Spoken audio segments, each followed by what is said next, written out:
no ha habido ni una sola mención del diablo.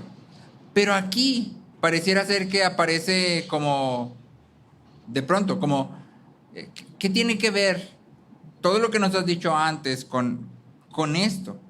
¿Qué tiene que ver el diablo con todo lo que estamos viendo? Como cuando los cristianos hablamos sobre el diablo, generalmente caemos en uno de los extremos. Solemos estar en uno de estos dos lados. Por un lado, puede ser que lo tomamos demasiado en serio. Y entonces le atribuimos, aunque no de palabra, pero por la forma en que lo consideramos, parece que el diablo fuera omnipotente, omnipresente, omnisciente. ¿Sí? Lo vemos en todas partes. Y cualquier cosa que nos aflige tiene que ser obra del diablo. ¿Sí? Entonces empezamos a sacar, fulanito está batallando con, no sé, el alcoholismo. Ah, tiene que ser un espíritu de alcoholismo. Si fulanito está batallando con el enojo, tiene que ser un espíritu. Y entonces vemos al diablo y sus demonios en todas partes. Del otro lado, podemos caer en el error de no tomarlo con suficiente seriedad. Lo recordamos solamente como un personaje que aparece en la Biblia de vez en cuando, pero nunca en nuestro día a día meditamos en qué hace, cómo lo hace y qué deberíamos de hacer nosotros al respecto. C.S. Lewis, en su libro de cartas del diablo a su sobrino, hace esta nota en la introducción. Dice, hay dos errores iguales y opuestos en lo que la raza humana puede caer respecto a los demonios. Uno es no creer en su existencia. El otro es creer y sentir un excesivo y dañino interés en ellos. Los demonios están igualmente satisfechos con ambos errores y alaban al materialista y al ocultista por igual. Cuando tú y yo hablamos de Satanás y de sus demonios, lo que deberíamos de hacer es que no deberíamos ni sobredimensionarlo ni subestimarlo. Deberíamos de darle la importancia que la Biblia le da. Deberíamos de darle el énfasis que la Biblia le da. Segunda de Corintios 2:11, Pablo dice, para que Satanás no tome ventaja sobre nosotros, pues no ignoramos sus planes. Que Satanás no tome ventaja sobre nosotros porque no ignoramos sus planes. Otras versiones dice sus maquinaciones, es decir, la forma en que actúa y trata de arrastrarnos. Predicar acerca del diablo es algo extraño, muy extraño, ¿sí? Pero está aquí, y si está aquí es importante. Y entonces Pedro introduce esta mención del diablo aquí, no como una postdata, no como que, ay, se me olvidó, deje nada más este comentario para que no se vaya a pasar, no. Sino que Pedro está poniendo esto aquí como algo que le da dirección a todo lo que ha dicho antes. ¿Sí? Pedro está pensando, Satanás tiene que ver todo con todo lo que hablamos atrás. Todo está conectado, ¿sí? Al igual que en la carta de Primera de Juan, donde Juan termina diciendo, guárdense de los ídolos, y es la única mención de esa palabra en toda la carta. Lo que hace es darle un rumbo fijo, ¿sí? Es como que te prenden un foco. Y entonces, a fin de entender lo que Pedro está diciendo aquí, vamos a intentar responder 3 preguntas. ¿Quién es Satanás? ¿Qué hace? ¿Y cómo deberíamos de luchar? Quiero ser claro en que voy a hablar de Satanás. En algunas partes seré específicamente refiriéndome a Satanás, y en otras partes quisiera que entendiéramos por Satanás y sus demonios. Es decir, cuando abordemos la parte de qué hace Satanás, no estamos hablando específicamente de Satanás, sino de Satanás y sus demonios, ¿sí? Pero a fin de no decir todas las veces Satanás y sus demonios, Satanás será un nombre para hablar de el todo, ¿sí? Entonces, 3 preguntas. ¿Quién es? ¿Qué hace? ¿Y cómo deberíamos de luchar? ¿Quién es? ¿Qué hace? ¿Y cómo deberíamos de luchar? Lo primero que queremos responder es ¿quién es Satanás? Y te voy a dar una respuesta corta y concisa. Satanás es una criatura que desea la adoración que se le debe a Dios. Satanás es una criatura que desea la adoración que se le debe a Dios. Y esto es importante, porque lo primero que estamos diciendo es Satanás es una criatura. Satanás no es omnisciente, Satanás no es omnipresente, Satanás no es omnipotente, no es eterno, es un ser creado. Satanás no es el opuesto de Dios. Generalmente en nuestra mente se pinta esta idea de que Dios y Satanás están luchando entre ellos, como si Satanás fuera un igual a Dios que puede oponerse a él. Y lo cierto es que la Biblia nunca lo pinta así. Tenemos una escena en Daniel 10 donde se nos dice que el ángel Miguel viene y había estado luchando con el príncipe de Persia, ¿sí?, haciendo una referencia a Satanás. ¿Quién estaba luchando contra él? El ángel, no Dios, ¿sí?, no Dios, el ángel. Satanás no es el equivalente, pero malvado, a Dios, ¿sí? No es el antagonista de Dios en un sentido de que son iguales, ¿sí? Satanás es una criatura que pecó contra Dios y que se opone a Dios de continuo. Se opone a Dios de continuo. En Mateo 4:9, Satanás está tratando de tentar a Jesús. Y en Mateo 4:9 le dice: todo esto te daré si te postras y me adoras. Todo esto te daré si te postras y me... ¿Qué quiere Satanás? Adoración. ¿Qué quiere Satanás? Gloria para él mismo. Sabemos, porque la Biblia nos deja ver que el orgullo, el envanecimiento es el pecado de Satanás. En los requisitos de los ancianos de la iglesia dice que no sea un neófito, no sea que se envanezca y caiga en la condenación que cayó el diablo. ¿Sí? ¿Cuál fue la condenación en la que cayó el diablo? El envanecimiento, la arrogancia, el orgullo. ¿Sí? Y entonces sabemos que Satanás se presenta a él mismo y lo que quiere es ser adorado y recibir la gloria que solo se le debe a Dios. Ahora, hay muy pocas personas, yo creo que solo he conocido a una persona que dice abierta y directamente que él es consciente de que adora a Satanás. No sé si tú has conocido a alguien que te diga, no, es que yo adoro al diablo. En realidad es muy poca la gente que dice eso directamente. Y sin embargo, fíjate lo que dice 1 Corintios 10:10. 1 Corintios 10:10. ¿Qué quiero decir entonces? Es Pablo preguntando. ¿Que lo sacrificado de los ídolos es algo? ¿O que un ídolo es algo? No, sino que digo que lo que los gentiles sacrifican, lo sacrifican a los demonios y no a Dios. No quiero que ustedes sean partícipes con los demonios. ¿Qué está pasando aquí? Está pasando que los corintios están en medio de una cultura en donde se acostumbra a sacrificar carne y todo esto a los dioses, a los ídolos.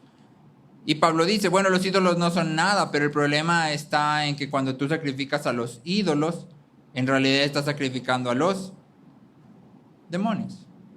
Cuando sacrificas a los ídolos, en realidad estás sacrificando a los demonios. Entonces, cualquier adoración que se dirija a un ídolo es adoración a Satanás. Es adoración a Satanás. ¿Por qué?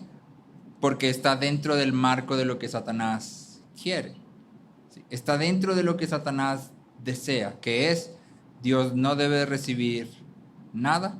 Todo debe funcionar como yo quiero a fin de que la gloria sea mía. ¿Sí? Y entonces tenemos que tener cuidado y tenemos que ser conscientes de esto. ¿Sí?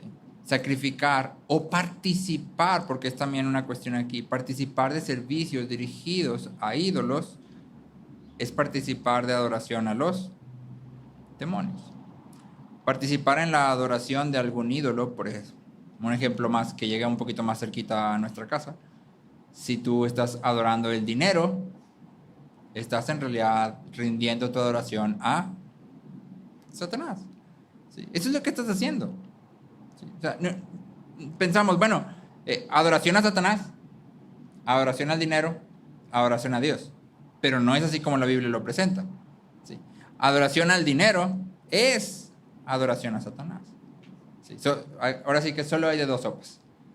O adoras a Dios o adoras a Satanás. No hay nada en medio. ¿Sí?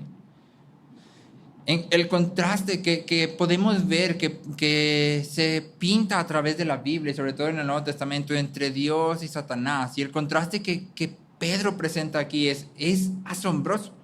Porque justo atrás Pedro nos ha dicho que Dios nos llama a que echemos nuestras cargas, nuestras ansiedades sobre Él y que Él va a cuidar de nosotros. Y luego pinta una imagen totalmente opuesta. Pero tienes un adversario que anda como león rugiente buscando a quién devorar, buscando a quién devorar. Dios nos llama a adorarle como su hijo, porque al adorarle participamos de su plenitud, de su bondad, de su gozo. Satanás nos engaña para adorarle y eso te va a costar tu vida completa. Eso te va a llevar a condenación eterna. También estás participando de lo que le corresponde a él, pero te engaña haciéndote creer que adorarlo a él es lo mejor que puedes hacer. Y entonces aquí hay un contraste enorme entre cómo Dios se presenta hacia nosotros y lo que podemos ver que Satanás quiere, hace y traerá como resultado a nuestras vidas. No se nos dice mucho acerca de cómo fue que pasó la caída de Satanás o en qué momento sucedió. La Biblia no, si te das cuenta, Génesis 1 empieza con Dios, Génesis 2 introduce al hombre y en Génesis 3 el diablo simplemente está ahí. No sabemos de dónde salió. ¿Sí?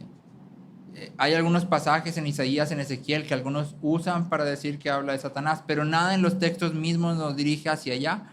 Y sería entonces un error decir esto habla de Satanás. Nada en el texto te apunta hacia allá. Más bien deberíamos de decir, la Biblia no nos dice exactamente.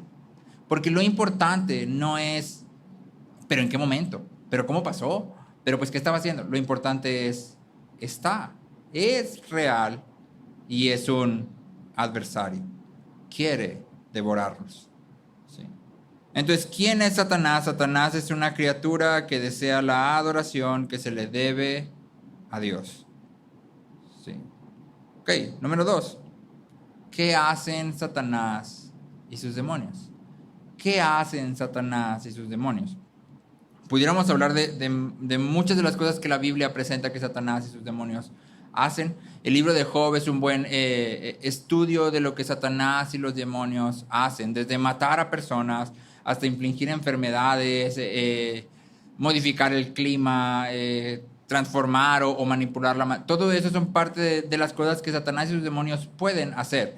Pero Pedro específicamente tiene dos en mente, dos cosas que él presenta aquí. Número 1, Satanás y sus demonios ejercen influencia y autoridad en el mundo. Satanás y sus demonios ejercen influencia y autoridad en el mundo. Te quiero leer algunos textos del Nuevo Testamento. Fíjate lo que dice, 1 de Juan 5:19. 1 de Juan 5:19 dice, sabemos que somos de Dios y que el mundo entero está bajo el poder del maligno. Sabemos que nosotros somos de Dios y que el mundo entero está bajo el poder del maligno. Efesios 2, versículos 1 y 2. Efesios 2, versículos 1 y 2. Dice, antes ustedes estaban muertos a causa de su desobediencia y sus muchos pecados. Vivían en pecado igual que el resto de la gente, obedeciendo al diablo. Antes de estar en Cristo, todos nosotros vivíamos igual que todas las demás personas. ¿Cómo? Obedeciendo al diablo. Y luego te leo 2 Corintios 4:4. Satanás, quien es el Dios de este mundo, ha cegado la mente de los que no creen. Son incapaces de ver la gloriosa luz de la buena noticia. No entienden este mensaje acerca de la gloria de Cristo, quien es la imagen exacta de Dios. Esto es 2 Corintios 4:4. Entonces, fíjate lo que están diciendo aquí los autores del Nuevo Testamento.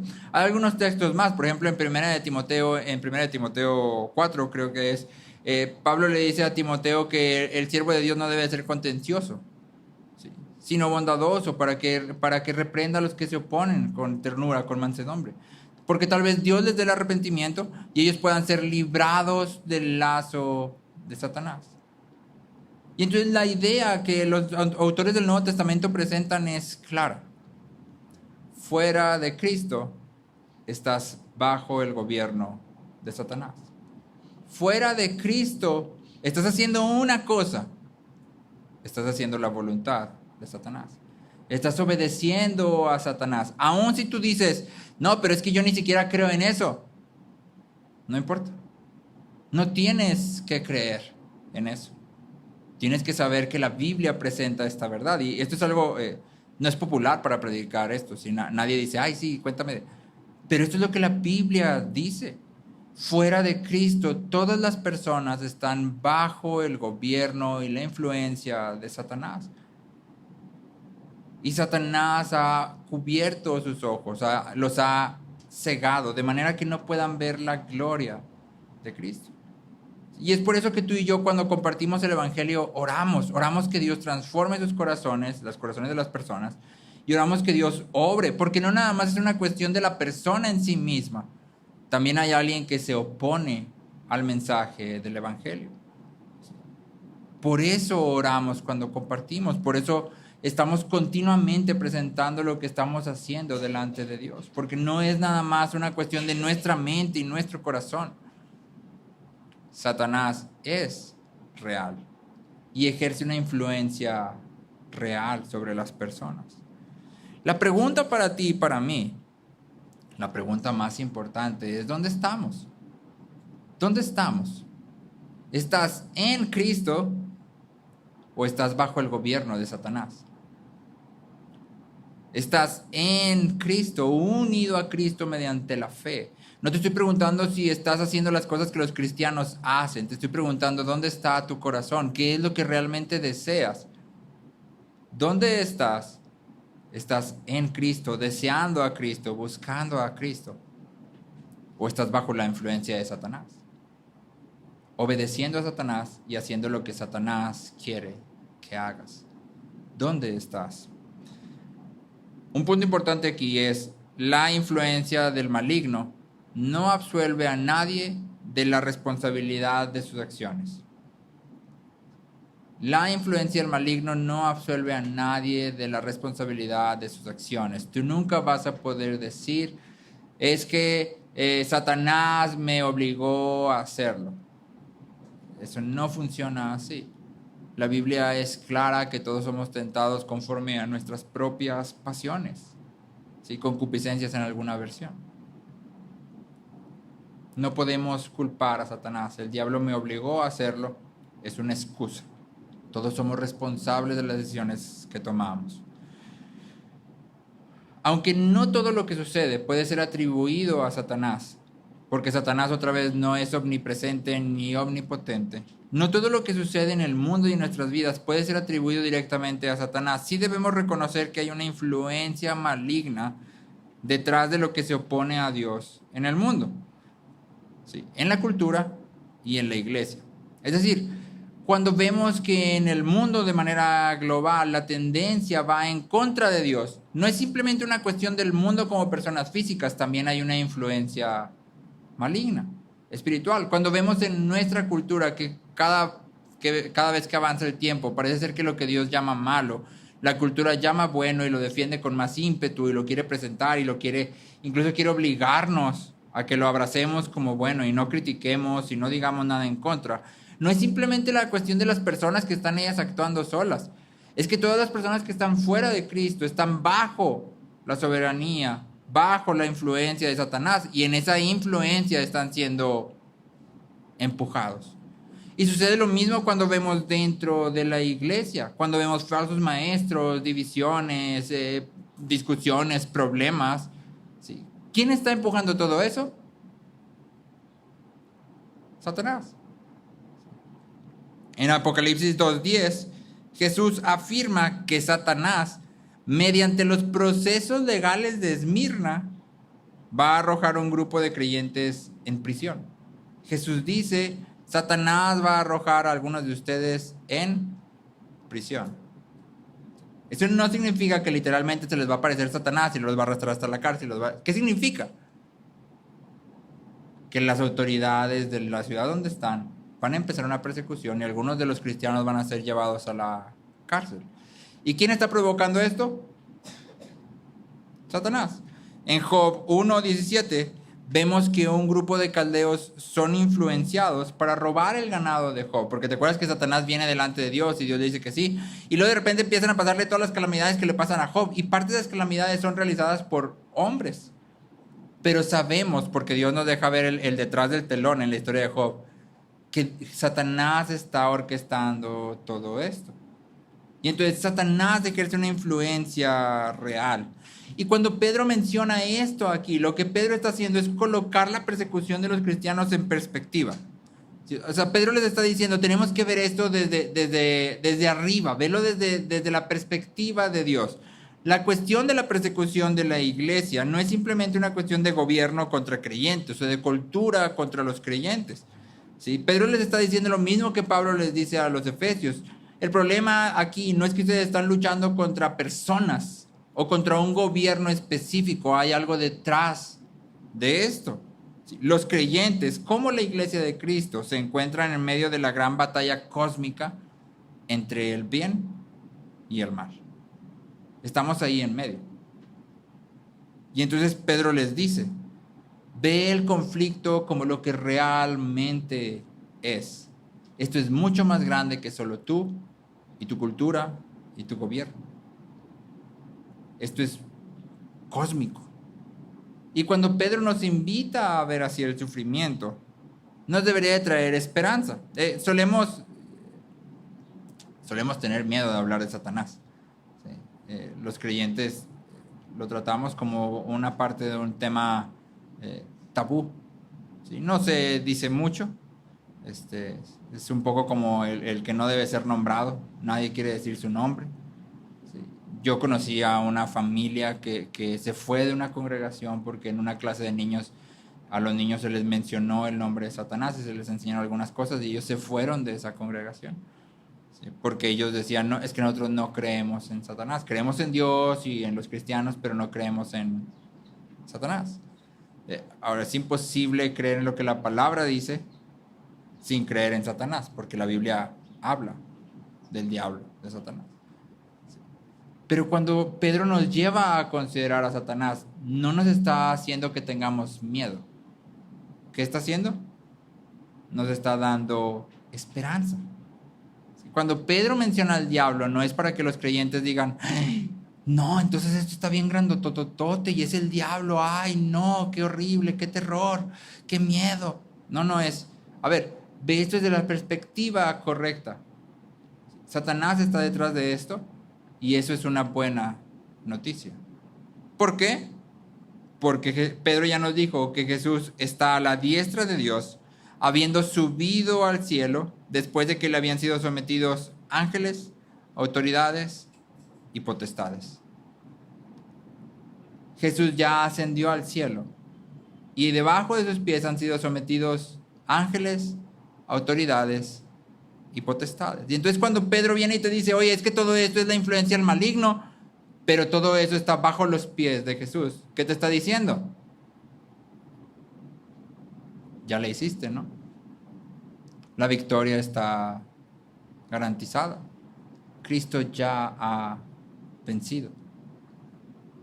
Esto es más grande que simplemente la cultura, pero Cristo ya se encargó de lo más grande. Ahora, en segundo lugar, primero, los que hacen Satanás y sus demonios ejercen influencia y autoridad en el mundo. En segundo lugar, tientan y devoran a los creyentes. Tientan y devoran a los creyentes. Los evangelios hablan claramente de Satanás queriendo tentar a Jesús. En 2 Corintios 11:3, Pablo dice, pero temo que, así como la serpiente con su astucia engañó a Eva, las mentes de ustedes sean desviadas de la sencillez y la pureza de la devoción a Cristo. Es decir, Satanás y sus demonios constantemente están buscando tentarnos. Están buscando engañarnos. Satanás nos tienta al mentir a fin de que dudemos de la bondad de Dios, ¿sí? Y de la gravedad de nuestro pecado. ¿Sí? Nos hace creer que no pasa nada, es un pecado chiquito. ¿Sí? Ay, ¿qué tanto es? Tantito. Y nos miente. Nos hace creer que al pecar vamos a obtener lo que tanto nos hace falta para ser felices o para ser plenos y que no va a haber ninguna consecuencia. Es un pecadito chiquito y Dios me ama y es bien misericordioso. ¿Qué va a pasar? Pues nada. Peco y luego después de pecar, ¿qué hago? Pues le pido perdón a Dios.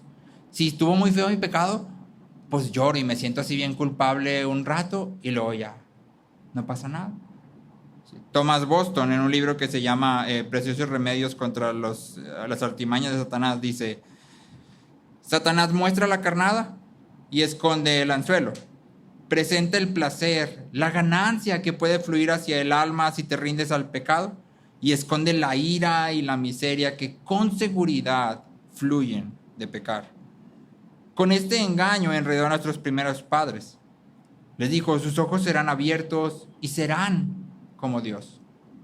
Aquí está la carnada, el placer, la ganancia. Sus ojos serán abiertos y serán como Dios. Pero esconde el anzuelo, la vergüenza, la ira y la pérdida que con seguridad siguieron al pecar. Satanás viene y nos engaña. Es un pecado chiquito. Además, se siente bien padre, o está bien padre, o vas a obtener esto que está increíble. Y oculta la miseria que sigue. Y es un señor aparte cruel, porque una vez que pecamos, ¿qué hace? Nos acusa. Y pecaste. No, hombre, tanto que te ama Dios y tú andas ahí pecando. Yo creo que ese pecado ya no tiene perdón. No. Es un señor cruel. Y sin embargo, tú y yo muchas veces caemos porque no consideramos el engaño de Satanás. Satanás nos enreda en mentiras y en pecados hasta que somos devorados. Esta palabra de devorar me costó mucho trabajo porque yo al estar leyendo el texto decía, ¿pero qué es devorar? ¿A qué se refiere cuando la Biblia está hablando de devorar? ¿De qué está hablando? Y se usa nada más, creo que 7 veces en el Nuevo Testamento, y todas las veces que se usa tiene que ver con algo que es abrumador. Sí, una mención de esta palabra aparece cuando el hombre que se arrepintió de pecado en Corinto dice, reafírmenlo con su amor, no sea que sea devorado por la tristeza. Sí. En vez de decir devorado, dice abrumado de tanta tristeza. Y entonces cuando la Biblia usa esta idea de devorar, está hablando de algo que es abrumador, que es aplastante. Y entonces cuando Pedro nos dice, el diablo anda como león rugiente buscando a quién devorar, lo que está diciendo es, está buscando creyentes a los que pueda esclavizar. Está buscando creyentes a los que pueda esclavizar, porque aunque somos creyentes, muchas veces tú y yo caemos en pecados que son esclavizantes. Y es una esclavitud elegida, porque tú y yo lo elegimos una y otra vez y puede llegar a convertirse en una adicción.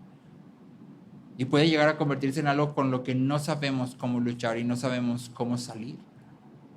Y sabemos que está mal y oramos y pedimos perdón, pero pareciera que no podemos salir de ahí. ¿Por qué? Porque hemos creído al diablo y sus mentiras. Y hemos actuado y respondido tantas veces a esa tentación que hemos sido devorados. Hemos sido esclavizados por Satanás. Un autor dijo, Satanás quiere darte tu mejor vida hoy para que tengas tu peor vida por siempre. O sea, te voy a dar lo mejor hoy, pero de ahí para adelante vas a tenerlo peor. Satanás quiere darte tu mejor vida hoy para que tengas tu peor vida para siempre. Ahora, punto importante, esto no significa que estamos a la merced de Satanás, que somos como pequeñas ovejitas que están ahí corriendo y hay un león rugiente que anda por todas partes y tienes que correr lo más rápido que puedas, no vaya a ser que te vaya a atrapar. Toda la actividad de Satanás sucede bajo la soberanía de Dios, para su gloria y nuestro bien. Toda la actividad de Dios sucede bajo la soberanía, toda la actividad de Satanás sucede bajo la soberanía de Dios para su gloria y nuestro bien. La historia de Job testifica de esta verdad. ¿Sí?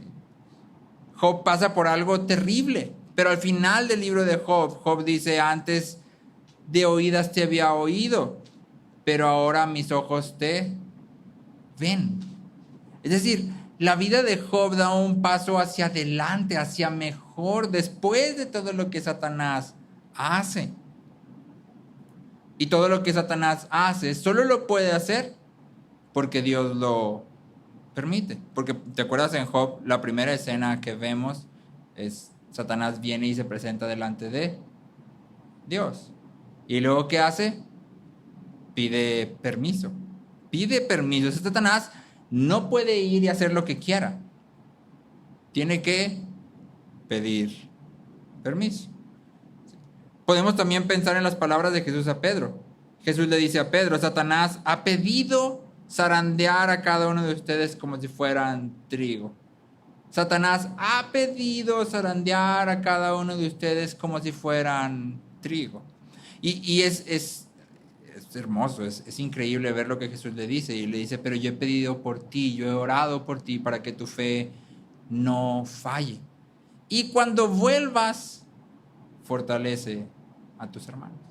¿Qué le está diciendo Jesús? Porque notas la secuencia. Satanás te ha pedido para zarandearte. Yo he orado por ti. Cuando vuelvas, fortalece a tus hermanos. ¿Qué le está diciendo? Te van a meter una zarandeada, pero de aquellas. No vas a saber ni por dónde te llegó. Pero cuando vuelvas, porque vas a volver. O sea, yo no estoy aquí preocupado porque, vas a perder tu salvación. No. Te van a zarandear, pero vas a volver. Y cuando vuelvas, fortalece a tus hermanos. La pregunta para ti, para mí es, ¿por qué Dios permite todo esto? ¿Por qué Dios deja que el diablo haga estas cosas? Y aunque no tenemos la respuesta completa, sí tenemos la respuesta que necesitamos. Te leo 2 Corintios 12:7. 2 Corintios 12:7 es Pablo hablando y dice, y dada la extraordinaria grandeza de las revelaciones. Aquí Pablo está hablando de que él ascendió hasta el tercer cielo, esas literalmente son sus palabras, y tuvo unas revelaciones increíbles. No nos dice cuáles son porque dice que es algo así súper asombrosamente maravilloso, así. Y entonces él dice, y dada la extraordinaria grandeza de las revelaciones, te está diciendo, yo vi algo que nadie ha visto, o sea, yo vi así top. Y lo dice, y dada la grandeza, la extraordinaria grandeza de esto, por esta razón, para impedir que me enalteciera, para impedir que me volviera orgulloso y soberbio, me fue dada una espina en la carne, un mensajero de Satanás que me abofetee para que no me enaltezca. ¿Qué le fue dado para que no se enalteciera? Una espina. En otras palabras, ¿qué le fue dado? Un mensajero de Satanás que lo abofeteara. Y esa palabra es interesante, te digas que lo abofeteara. O sea, no es nada más una pequeña molestia. O sea, si alguien llega y te mete una bofetada, te vas a molestar lo más probable. ¿Sí? O sea, ¿qué te pasa? Y Pablo dice, me ha dado un mensajero que me abofetee para que no me enaltezca. Y tú y yo deberíamos de decir, oh, qué bondad de Dios, qué grandísima es la misericordia y la bondad de Dios, al darle a Pablo un mensajero de Satanás. Cuán grande es su bondad. Satanás está siempre regulado por lo que leemos en Romanos 8. ¿Qué puede separarnos del amor de Dios? Nada. Por lo tanto, es providencialmente impotente para herir a los creyentes en cualquier sentido eterno. ¿Te puede matar Satanás? ¿Físicamente te puede matar? Sí, te puede matar. ¿Te puede infligir alguna enfermedad? Sí, te puede infligir una enfermedad. Sí. ¿Puede tentarte y enredarte y esclavizarte? Sí puede. No puede herirte de manera eterna. No puede robarte aquello que Dios ya te ha dado, es decir, salvación y vida. Satanás es el lacayo de Dios para nuestra santificación. Satanás es el lacayo de Dios para nuestra santificación. Satanás ya ha sido derrotado. Jesús habla de su obra de liberar a los que estaban endemoniados en los evangelios. Y Jesús lo pone en esta imagen de atar al hombre fuerte y saquear su casa, ¿recuerdas? Así que Jesús dice, cualquiera que quiere entrar a la casa del hombre fuerte, primero tiene que atarlo. Y él dice, lo que estoy haciendo justo ahora, al echar fuera a los demonios y sanar a los enfermos, ¿qué es? Estoy saqueando la casa. Lo cual implica que primero ya até al hombre fuerte. Ya lo até. Y en Colosenses 2, versículos 14 y 15, Colosenses 2, versículos 14 y 15, leemos, habiendo cancelado el documento de deuda que consistía en decretos contra nosotros y que nos era adverso, y lo ha quitado de en medio, clavándolo en la cruz, y habiendo despojado a los poderes y autoridades, hizo de ellos un espectáculo público, triunfando sobre ellos por medio de él. Y nota el énfasis, nota la imagen, dice, hizo de ellos un espectáculo público. O sea, cuando las personas, los colosenses, cuando leyeran esto, ¿sabes qué hubieran pensado? Hubieran pensado en uno de esos festivales, de esos desfiles que tú y yo solo podemos ver en las películas en la antigua Roma. Que va en medio el capitán victorioso y toda la gente está alrededor. Y todo, ¡ah! Esa es la imagen que Pablo está pintando aquí en Colosenses. Cristo hizo de ellos un espectáculo público.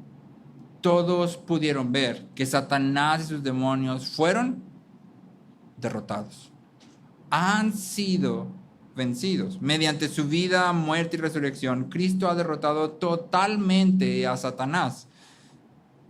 Y aunque ya ha sido totalmente derrotado, no ha sido finalmente destruido. Es incapaz de detener el avance del evangelio y el crecimiento de la iglesia, ¿sí? Pero puede crear problemas y división. Nunca puede torcer el plan de Dios, pero sí existe y ruge y ataca y planea, pero está atado.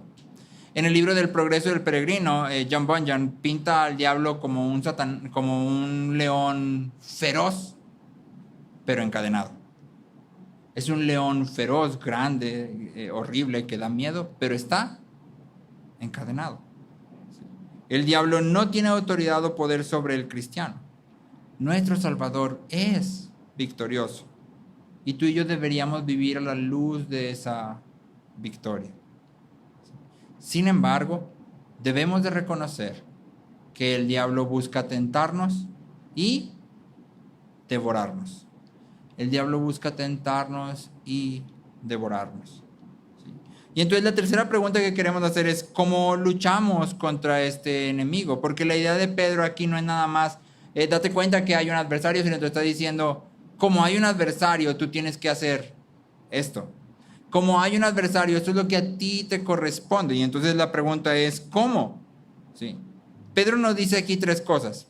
Y me gustaría que notaras que ninguna de ellas es reprender al diablo. Ninguna de las estrategias que Pedro nos da es reprender al diablo. De hecho, en ninguna de las partes donde se nos llama a ser conscientes de la pelea que hay, se nos llama a reprender al diablo. En ninguna, ni en Efesios 6, donde habla de la armadura del Espíritu, la armadura de Dios, ni en Santiago, ni en Pedro, en ninguna parte se nos llama a reprender al diablo. El diablo ya ha sido vencido. Pero sí se nos llama a hacer algo. Y entonces aquí hay tres cosas. Número 1.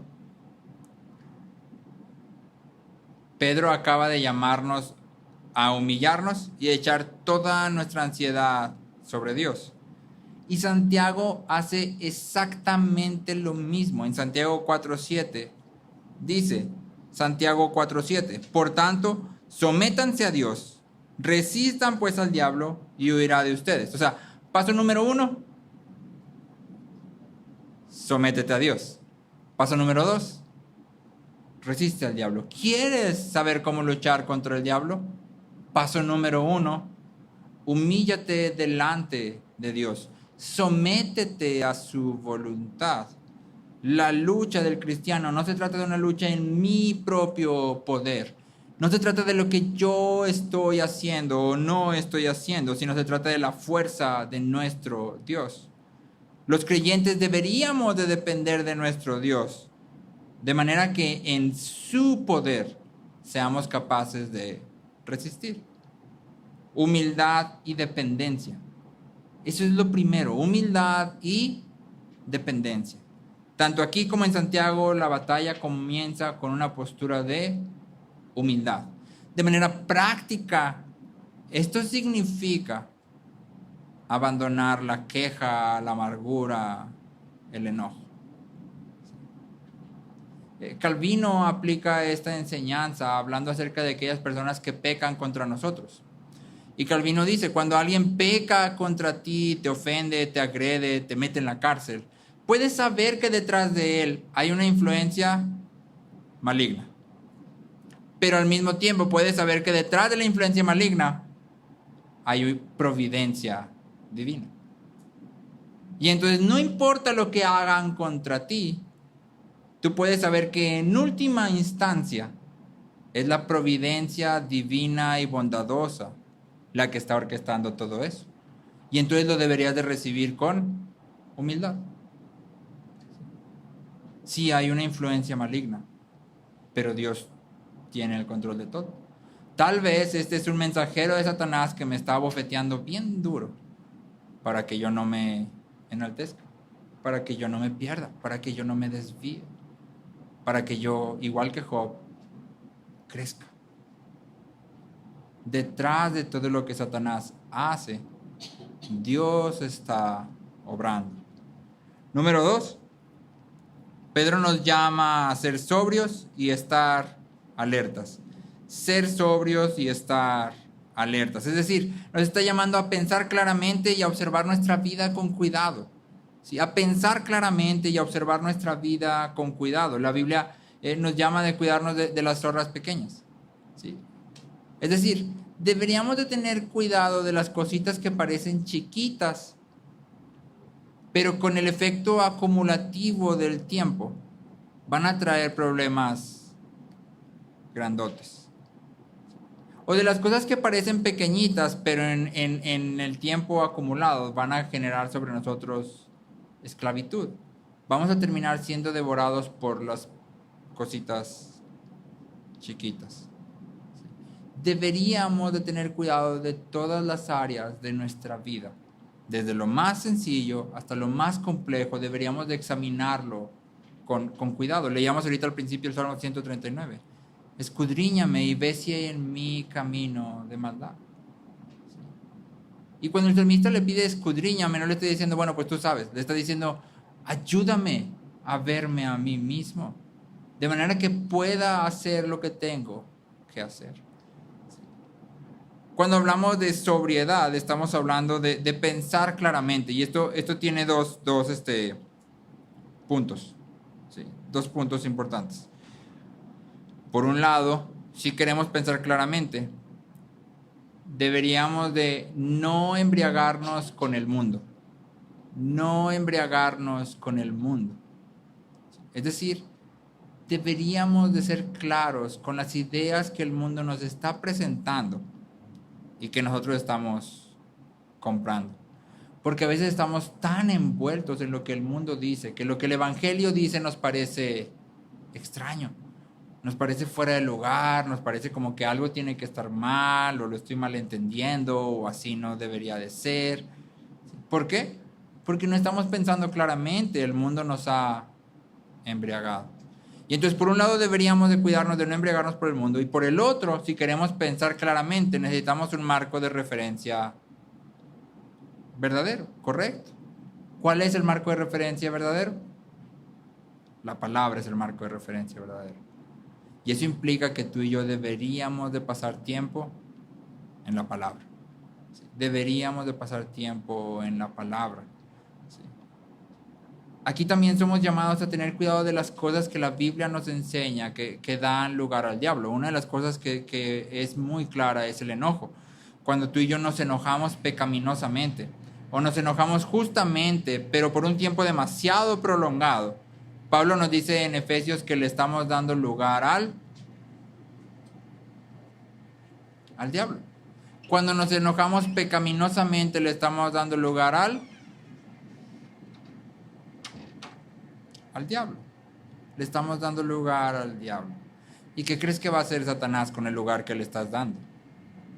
Si anda como un león rugiente buscando a quien devorar, ¿qué va a hacer? pues tirar la mordida, ¿no? Hacerte como... ¿Han visto cómo los cocodrilos cuando agarran a una presa, la jalan al agua y luego lo que hacen es girar? Sí. Cuando hay a una presa en la orilla de donde el cocodrilo está nadando, lo que hace es agarrarlo del cuello, lo mete al agua y luego el cocodrilo empieza a girar. De manera que el animal que está atrapado, pues no sabe ni dónde es arriba ni dónde es abajo, está dentro del agua. ¿Qué pasa? Se muere. Si tú y yo le damos lugar al diablo, eso es lo que el diablo va a intentar hacer. No se lo va a pensar dos veces. No va a decir, ay, si me aviento, no me... No. Pues es lo que está buscando. Y entonces tenemos que tener cuidado con lo que la Biblia nos llama a tener cuidado. ¿Sí? Y tenemos que ver que hay algo más que nada más yo y mi pecado. Hay un adversario que está buscando devorarnos. Por último, Pedro nos dice, manténganse firmes en la fe. Manténganse firmes en la fe. Y en realidad este es el llamado de todas las porciones de la Biblia que nos hablan de guerra espiritual, si quieres ponerlo así. En Efesios dice, pónganse toda la armadura de Dios para que puedan resistir en el día malo y habiendo estado firmes. ¿Sí? ¿Cuál es la idea?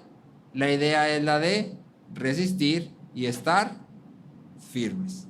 Lo mismo leímos en Santiago, ¿sí? Sométanse a Dios, resistan al diablo y él huirá de ustedes. Y Pedro dice lo mismo aquí. Nos gusta mucho, no sé si será en todas las culturas, pero por lo menos a nosotros como mexicanos nos gusta mucho la idea de que la guerra espiritual se trata de que yo voy y declaro en contra de los demonios y los echo fuera. Pero la Biblia no nos llama a eso. La Biblia nos está diciendo, tienes un llamado y tu llamado es resiste al diablo firme en la fe. Resiste firme en la fe. Efesios 3, 17 y 19 dice, también ruego que arraigados, cimentados en amor, ustedes sean capaces de comprender con todos los santos cuál es la anchura, la longitud, la altura y la profundidad, y de conocer el amor de Cristo que sobrepasa el conocimiento, para que sean llenos hasta la medida de toda la plenitud de Dios. Y entonces Pablo está diciendo, yo quiero que ustedes estén arraigados y cimentados en amor. ¿Cómo? Que puedan comprender con todos los santos. Que conozcan junto con todos los santos. Y entonces Pablo nos manda a comprensión y comunión. Entendimiento y dependencia de otros. Abundancia de la palabra y relaciones profundas. ¿Cómo luchamos contra Satanás? Abundancia de la palabra y relaciones profundas. Relaciones en las que seamos transparentes con la gente frente a nosotros, de manera que puedan advertirnos del peligro que tal vez nosotros no estamos viendo. Deberíamos de procurar tener amigos a quienes podamos rendir cuentas, a quienes no solo podamos rendir cuentas, sino que nos pidan cuentas. ¿Cómo estás en esto? ¿Cómo vas en esto? ¿Qué estás haciendo aquí? Si me dijiste que estabas luchando con esto, ¿cómo estás? ¿Cómo vas? Deberíamos de tener amigos a quienes podamos llamar en cualquier momento. Sí, estoy siendo tentado, estoy a punto de hacer esto que sé que no debería de hacer. Y generalmente tú y yo tendemos a luchar solos. Voy a orar bien intenso, voy a correr rápido y saco la Biblia y leo un versículo. Y sí, pero también hay algo más. Necesitamos a los otros santos. ¿Qué hago? Marca rápido. Ayúdame a orar. Ayúdame porque siento que ya estoy a punto de caer. ¿Sí? Y entonces oramos juntos. Y entonces meditamos sobre la palabra juntos. ¿Sí? Deberíamos de tener abundancia de la palabra y relaciones profundas. La lucha contra Satanás y el pecado es un proyecto de comunidad. Y es por eso que Pedro al final dice, resístanlo firmes, sabiendo que las mismas experiencias de sufrimiento se van cumpliendo en sus hermanos en todo el mundo. Pedro les está dando esperanza. No estás solo en esto que estás padeciendo. Lo que estás viviendo sucede en tus hermanos en todo el mundo. No estás solo. Y entonces, al agregar esto al final, Pedro lo que nos está diciendo es, tienes un adversario. Sé consciente de ese adversario. Vive consciente de que esto no es solo una lucha contra tu pecado, sino que hay alguien que constantemente quiere aprovechar tus debilidades para hacerte caer y, de ser posible, esclavizarte. Vive consciente de ello. Que no creas ni por un segundo que pecar es simplemente algo que, bueno, ya pequé, me arrepiento, no pasa nada. El pecado es miseria y Satanás lo va a aprovechar. Pero al mismo tiempo Pedro nos dice, pero hay esperanza. Cristo ha vencido y eso significa que tú y yo en Cristo podemos también vencer. En Cristo podemos resistir al diablo. En Cristo participamos de su victoria. Y ahora estamos solo en realidad a la espera de la destrucción total. Pero la victoria ya está alcanzada. Cristo ya ha vencido.